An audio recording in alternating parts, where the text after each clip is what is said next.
Good evening, YouTube. Welcome to my eighth YouTube live broadcast. I'm very excited to be here with you. A lot of developments have happened since uh, I did my last live. I'm grateful to be here because I want to talk about each and every development that's happened. Um, Certain things, particularly in the news regarding sports, I want to touch on sports. I want to touch on the passing of an incredible icon. And then I want to remember the life of two particular people, particularly what they wrote. So I'm excited to be here on this Sunday, July 10th, just making sure I um, alert all the different social media that I have.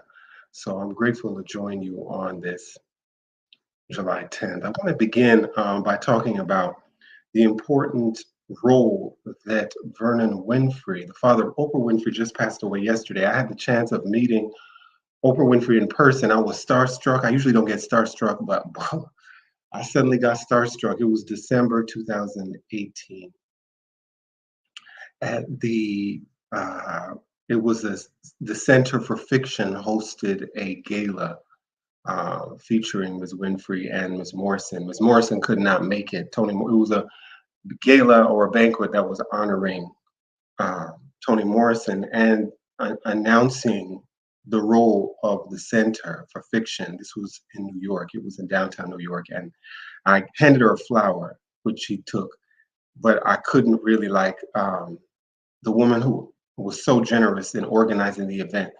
I was trying to talk, and I just couldn't talk, but what a role model. What a role model that Oprah Winfrey played in my life growing up, watching her show from 1984 to 2011. It would come on ABC every afternoon for most of my childhood and adolescence, when I was 5 to when I was 30 years old. And so thank you, Oprah Winfrey, for being a big role model to me in terms of being a journalist, what it looks like to be a journalist, what it looks like to read books, what it looks like to talk about books, what it looks like to talk about the meaning of books. So you had an incredible influence on me, Miss Oprah Winfrey. I thank you for that. And as I studied your life, there's a children's book called Black Woman of Achievement. It's really meant for young adults and children, and it was about Oprah Winfrey. I learned about her life through that book. Learned a lot about Ms. Winfrey through this interesting biography written by Kitty Kelly. And I remember a New Yorker article that talked about how Ms. Winfrey, did not authorize Kitty Kelly to write this because you could say, I think one word that is used to describe her style, Kitty Kelly's style of writing, is a little salacious, almost bordering on gossip, Kitty Kelly. But I appreciate how Kitty Kelly wrote about Vernon Winfrey. I think she wanted to tell the honest truth about who he was and how he came to influence Oprah Winfrey's life. And when you look at it, he had an instrumental influence in how she talked about books and how she read and how she was able to understand what was going on between the lines and how she was able to also be very serious about narrating her own history as part of one that was part of a long line of people who represent and in their representation advance the cause of racial justice. But I want to look at this particular portion of the biography of Oprah Winfrey, written by Kitty Kelly. Let me see if I can get a little bigger view here. And this is Kitty Kelly on page 49 of her biography, writing about Oprah's father, Vernon Winfrey. Kelly writes, from the beginning, he and Zelma insisted she go to the library once a week, choose a book, and write a book report for them, which exposed Oprah to the lives of Sojourner Truth, Harriet Tubman, and Fannie Lou Hamer, and to the poetry of Langston Hughes and Maya Angelou. Not only did I have homework from school, Oprah said, but homework at home. Plus, I was only allowed an hour a day to watch television, and that hour was always before Leave It to Beaver came on. I hated that. So she had to not watch Leave It to Beaver in order to finish her homework. Kitty Kelly writes, she complained bitterly and constantly about her father's strictness. Vernon was a tough old bird, said Gary Holt, and he made sure he knew where she was every minute of the day. And this is after she was living with her mother in Wisconsin. And Oprah's talked about how living with her mother was kind of um, not going well for her. The mother really didn't have control. Vernita Lee, who passed away in 2018. Um, and so when she was sent to live with her father, it was a different ball game. Vernon Winfrey was no joke when it came to the order, the structure. He created a lot of structure. What I posted on my IG, he created structure for Ms. Winfrey that would later prove, just like Richard Williams's training of the Williams sisters, it proved to be very useful. She utilized that. Ms. Winfrey utilized Vernon Winfrey's structure that he created her father. Gary Holt, who dated Oprah, said Vernon was a tough old bird and he made sure he knew where she was every minute of the day. There was not much socializing between black and white in those days. But if it had been acceptable, Oprah and I might have gotten together. We were great friends and shared the same strong Christian beliefs. Then Oprah wrote in Holt's yearbook, you have showed me more by your actions, by the way you live from day to day, that there is truly only one way, Jesus Christ, exclamation point. And that without him, this is Oprah writing in his Gary Holt's yearbook, taking control. Without him running the whole show, life is just endless, go round with no meaning. Um, so I just wanted to lift up Vernon Jordan because she threw a celebration for him on the 4th of July last weekend, and then he passed this past Friday on the 8th. So we're grateful for his life and for the structure that he created. That structure led to so many things, not only the Oprah Winfrey Show, but Oprah's book club, which when I was in high school and they were reading Song of Solomon, that was the same time Professor Toni Morrison, then was at Princeton and was Professor Morrison invited my teacher, Betty Courtwright. We knew her as Miss Courtwright. I was told she got married and her last name changed to a new one that I no longer know now. But Professor Morrison invited my English teacher to Princeton to read a paper that she wrote about Beloved. So I always see, and I learned about Beloved through the Oprah Book Club, which was going on at the same time. They were reading, it wasn't Beloved, they were reading Song of Solomon. And then by the time I got to college, the film with Tandy Newton, Beloved, came out. So thank you, Vernon Winfrey, for creating that structure which allowed the space for Ms. Winfrey to really see herself as a philanthropist, producer, actress, book discussion. And then Timothy Greenfield Sanders did that amazing film on Professor Morrison that tells a deeper oral history of how Oprah Winfrey picked up a phone and called Professor Morrison. She was like, I don't know you. She was distant from television. And so thank you, Vernon Winfrey, for providing that structure.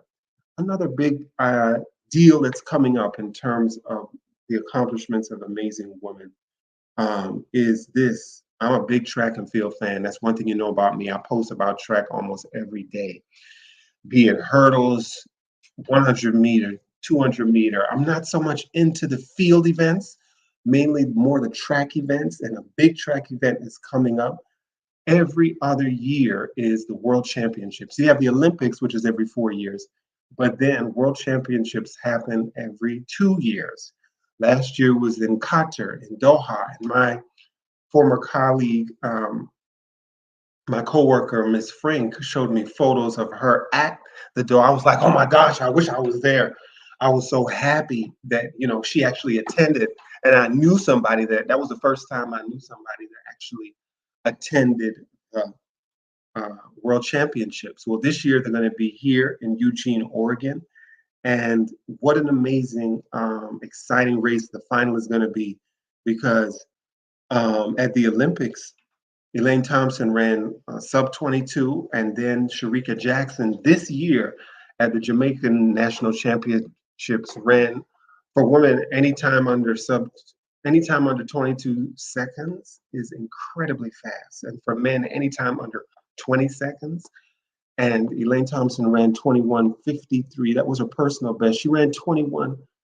Um, oh my gosh, at the Olympics in the final. And then in the U.S. Nationals, you have Abby Steiner, who got a big contract. Um, I forget from which sneaker, huge contract she got after running 21:77. So now it's like, wow, we're going to see this showdown. Who will win the 200 meter? Who will win the women's 200 meter? Will it be Abby Steiner from the U.S. or Sharika Jackson, who ran 21:55? Wow. And that's coming close to Flojo's Olympic record of 21:36. And then Elaine Thompson, who is the gold medalist, Olympic gold medalist in the 200 meters. I was hoping Gabby Thomas would be able to compete, but she didn't make it. She tried her hardest. She was in that final with Abby Steiner, but it's going to be an amazing showdown, and that showdown is going to take place in Eugene, Oregon, where they usually have the national trials for the Olympics every 4 years. But this year it's going to be where the University of Oregon is, and their alum, I believe Raven Rogers, who runs the 800, will be competing at the World Champs with Ajay Wilson and Athing Mu. What an amazing final that was, the 800-meter women's final. Wow. You have some awesome runners. Fred Curley will likely medal, maybe gold. The gold medalist, the Olympic 100-meter gold medalist, Lamont Marcel Jacobs. He's also going to be competing. It's the first time ever that he runs for Italy, but his father is African American and his mother is Italian, and he earned the gold medal at the Olympics in Tokyo. Going to be interesting to see if he'll be able to earn the gold again in 100 meter, because he ran a technically perfect race. It was a stunning final. I was not expecting that. I was expecting Fred Curley to win the final. And then Jacobs clearly won it. You know, it wasn't exactly by a long shot, but it wasn't extra close. You know, it was convincing. He was technically perfect. So I'm excited to see these world champs, to see if Elaine Thompson or Abby Steiner or Sharika Jackson could win the 200, or if Abby Steiner is going to win for the women's 200. And then the men's 200, I don't know if Andre DeGrasse is competing, but I'm hoping that Kenny Bednarik, who came from community college, Indian Hills Community College, you know, his story is so amazing. How he trained, and you know, if you train hard, you will compete, and he's a living testament to that. So I hope he medals. I really want Kenny to win gold. It's just something about Kenny and his personality that I vibe with. So I want Kenny to win gold, but we'll see if that happens, because Noah Lyles looks like he has the 200 down pat, along with Ariane Knighton from Florida, where I went to high school in Tampa, Florida. Ariane Knighton looks like he might take the 200 too. So it's going to be an amazing field. What I like, it's going to be exciting, and I wish the athletes. My father always told me, whatever you do, make sure you have fun doing it. So I'm going to have fun watching to see who's going to show up in the final. It's a mental game. It's all about mental. It's physical after a moment, and then when you reach the final, it's all mental, especially with the hurdles. Oh my God, the hurdles, 100-meter hurdle or 110-meter hurdlers. Amazing competition. You have Jasmine Camacho Quinn, you have Kenny Harrison, then from Jamaica, you have Brittany Anderson, then you have Megan Tapper, all from Jamaica. So it's going to be an exciting World Championships. And they begin next week. The women's final is going to be um, on not this Wednesday, but the following week on the 21st of July. So I'm excited to know who will win that women's 200-meter final, along with the men's, the amazing events. It's going to be an exciting World Championships. Today is the birthday of July. Today is July 10th, and it is the birthday of Mary McLeod Bethune. I remember as a little boy, my parents went to St. Francis and St. Martha's Episcopal Church in White Plains, New York. And they had this poster of Mary McLeod Bethune that was etched in my head. And I went back there and I saw the same poster. I'm like, that poster been up for like 20 years. But Mary McLeod Bethune in Florida, so this is the cover of a book by my colleague who I went to Temple with when I was finishing up in the last 2 years of my PhD. Ashley Robertson, now she's Ashley Robertson Preston, was earning her master's, and then she stayed to earn her PhD. And after earning her PhD, she wrote this amazing book. And I just want to lift her up for her scholarship on Mary McLeod Bethune. She gave tours at the National Park Service's McLeod Bethune House. She gave tours there. And this is the book she wrote. And this is a picture of me and Ashley about how much years ago now? 5 years ago. This was 2017 at Lincoln Park near East Capitol Street in DC. And they unveiled the memorial to Mary McLeod Bethune. And you see the memorial there. Ashley is the second from the left of the flowers. And it was an amazing time. It was important to recognize who she was. And why she's important to me, Mary McLeod Bethune, is her role as a visionary, being in charge of a school at a time when Negro women, Black women, were not in charge of any school. She was in charge of the school. And just to look quickly, let me see if I can get this. Am I able to get this? Give me a minute. This is the book I would like to look at. This is from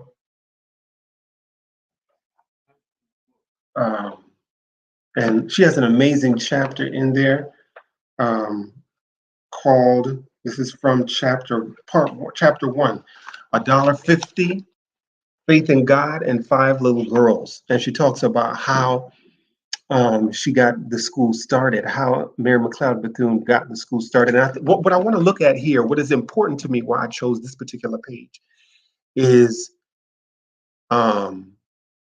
the relationship she started with wealthy white philanthropists and her ability to do that. And I think that that was what struck me.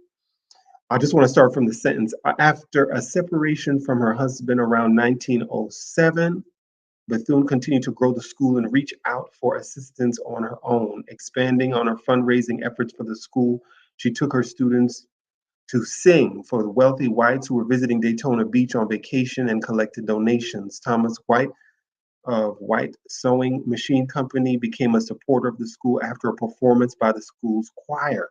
Bethune established a relationship with John D. Rockefeller. And this is why I found this important. Very similar to Oprah's life. Those who syndicated King World, and when you go to the exhibit at the Smithsonian that they had a few years back on Oprah, you see, the letter from King World syndicating Oprah's show. So again, it's about her relationships with wealth, people of wealth. Bethune established a relationship with John D. Rockefeller, a very wealthy philanthropist and owner of Standard Oil, to assist with fundraising. She also enlisted the help of Booker T. Washington, founder of the Tuskegee Institute, who visited her at the school in 1912. He was instrumental in helping her establish relationships with wealthy philanthropists. And she became good friends with his wife, Lady Principal Margaret Murray Washington. The pair later became involved in the 1920 founding of the International Council of Women of the Darker Races, an organization that was concerned with the worldwide condition of people of African descent. Under Bethune's leadership, the school expanded and underwent several changes, particularly its name, Ashley writes, Preston writes. By 1919, the school had made its third name change, transitioning from Daytona Educational Industrial Institute to Daytona Normal and Industrial Institute. In 23, the all-girls school began the process of emerging with Cookman. I want to skip down. Bethune, so she was president, although there were several schools founded by and for women. It was rare for African American women, Preston writes, to serve as college presidents during Bethune's time. In fact, Even Spelman College did not have a woman president. That was her whole point. But I was very impressed with her Bethune Cookman's insistence on getting this school done. And so we recognize her today, July 10th. She was born on this day.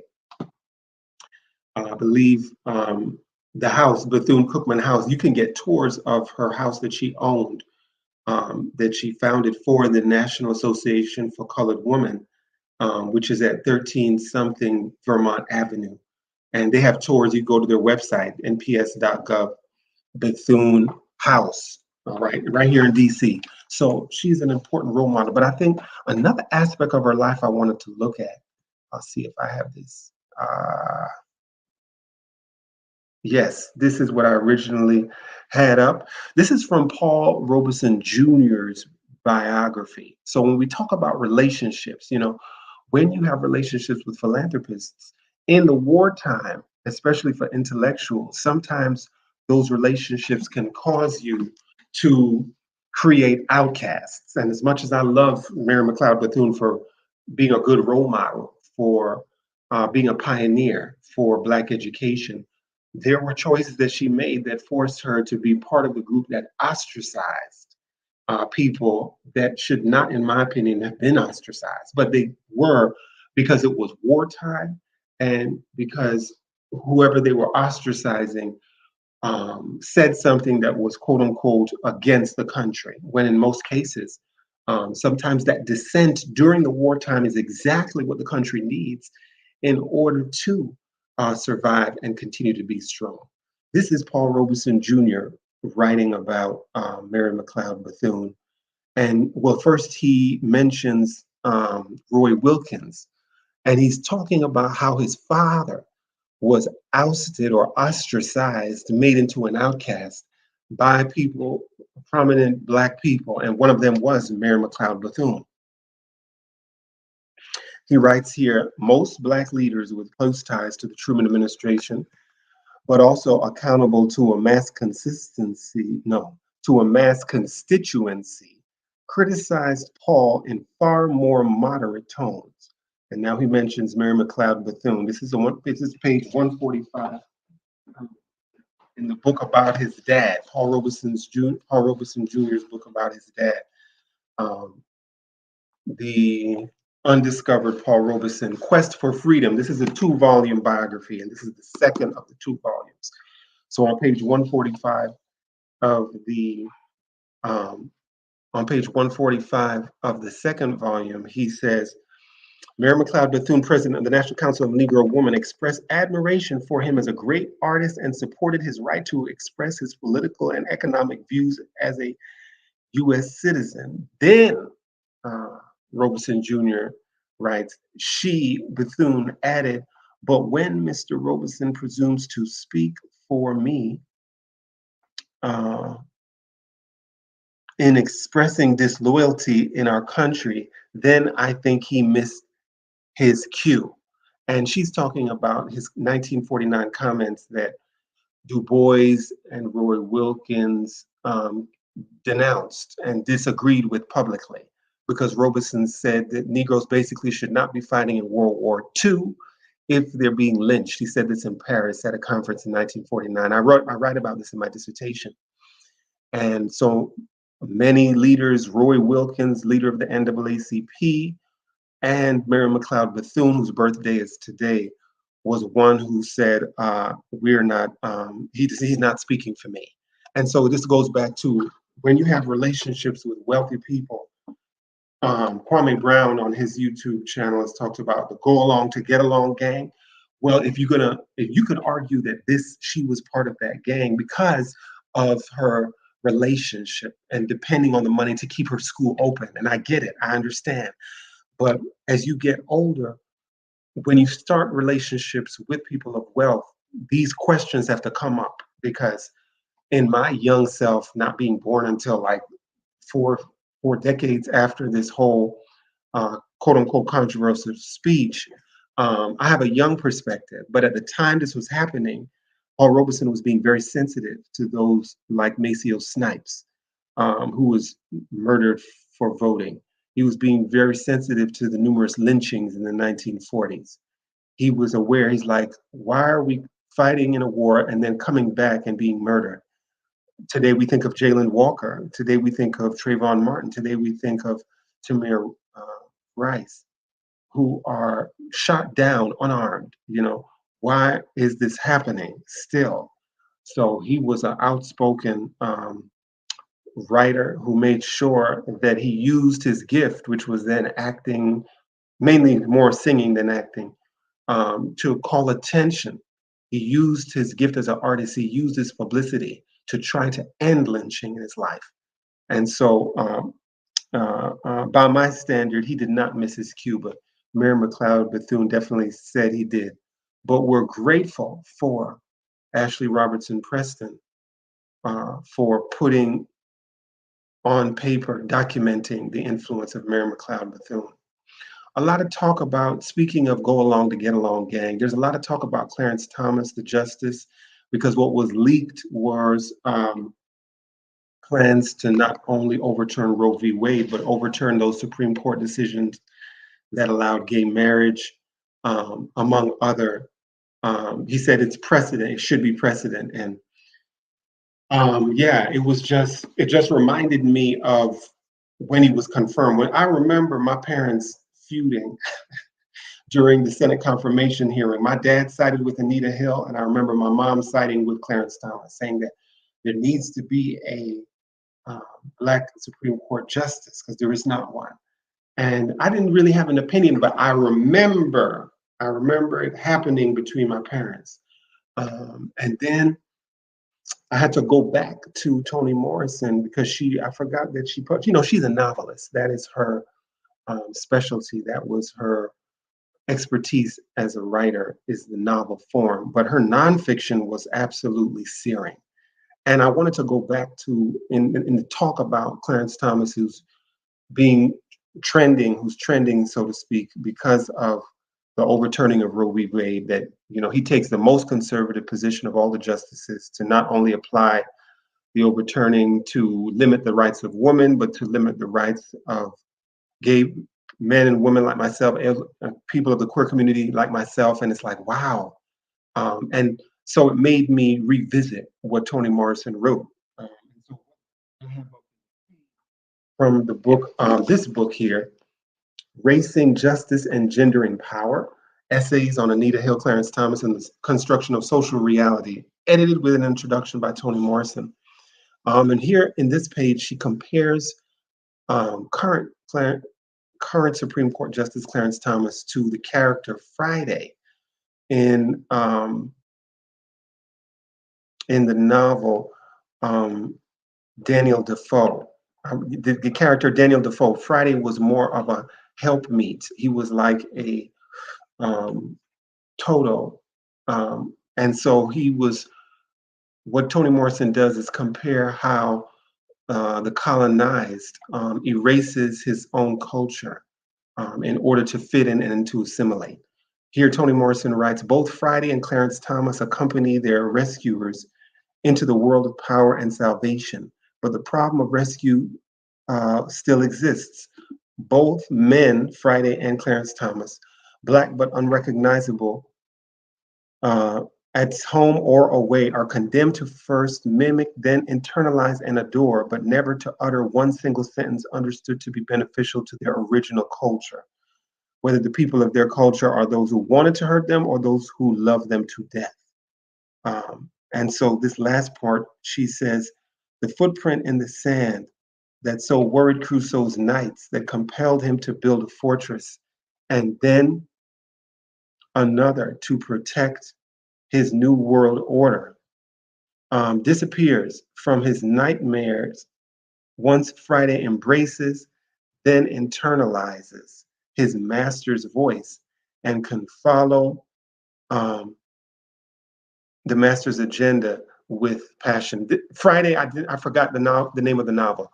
Toni Morrison is taking this from the character Friday in the novel called Robinson Crusoe. I mixed up the novelist and the novel. Friday is a character in the novel called Robinson Crusoe by Daniel Defoe. And Friday is this colonized person who does the bidding of the colonizer, And so she compares Clarence Thomas to the character Friday. She's not the first writer to do this. The first writer to do this is Addison Gale Jr. When he's talking about the different writers that the white mainstream will employ to hack, attack, destroy, delegitimize works written by Black writers. He says they will use their Fridays. And so Toni Morrison also compares Clarence Thomas to Friday in the novel Robinson Crusoe by Daniel Defoe. So I needed to read that to just get an understanding about why that was happening. Because what that Friday character does is the Friday character helps outcast others that don't behave like him. And so we kind of saw that. I want to just bring this to the first page in the book, in the first book I wrote, the first page in the first book I wrote, to create outcasts, right? And when we saw the last full month that Obama was in office, NPR interviewed him. And I realized in that interview that NPR did with Obama, he was, again, part of that outcast. And the criteria for what an outcast was if you criticize the US during wartime. And I was like, no, that's too big. That's a giant dragnet that will get too many people. And so even though it's not in the 1950s, when the then Senator Joseph McCarthy persecuted people, because like Hazel Scott canceled her show because they were perceived to be communist. We shouldn't make that mistake at the end of 2016, but it seemed like Obama did that. And so you had so basically you saw him justifying all these government supported organizations coming up. The one in particular that comes to mind is Prop or Not. Prop or Not identified all these quote unquote leftists that were pro Russia. And because they were pro Russia, they should be dismissed. And not at all. It wasn't as heavy, the dragnet wasn't as heavy as Ruby Dee has talked about in her interview, that she personally witnessed people dying, committing suicide because of the McCarthyism of that time. But we have to be clear that like Mary McLeod Bethune and like Clarence Thomas, it is not healthy to dismiss people for their political beliefs in a sort of neo-McCarthyism. So I talk about that when I talk about Alice Walker. Alice Walker was attacked for her, declining to publish her novel, The Color Purple, in Israel because of Israel's treatment of Palestinians. So in the second full sentence, I talk about how she was called anti-Semitic. The label of anti-Semitic in the 21st century is being used to ridicule, defame, and ultimately censor Black writers such as Mark Lamont Hill. In November of 2018, Mark Lamont Hill got fired from CNN for basically saying just all he did was quote a Palestinian defending themselves, and that was seen by CNN as being too radical, and he lost his job. And then Alice Walker was called a anti-Semite, again, for her comments against how Israel is colonizing Palestine. So there's always room for freedom. I believe there's always space. We're here to be free, not to be censored. And so as writers, we have to always make space and support those who make space for freedom and not for censorship. Freedom and not for censorship. We get that in the lives of Oprah Winfrey. We know how quiet she is on politics. She doesn't talk anything political. Again, because of those relationships, we see how Mary McLeod Bethune's relationship with John Rockefeller clearly played a role in her choosing to speak out later against Paul Robeson and denounce him when he chose to denounce U.S. lynching in '49. And then we see the attempt in this day and age to silence writers and people because they hold America's feet to the fire, because they speak out against police brutality. People like Colin Kaepernick, but Kaepernick, as Kwame Brown said, better than me, was handsomely rewarded by Nike. So he's all right. But for those people who don't have the big Nike contract, who speak out, they should not be censored. They should be understood. So I thank you for joining me on this Sunday, July 10th. Please Like, subscribe, and share. Support my Cash App at Roan Fraser. $RHONEFRASER. God bless you.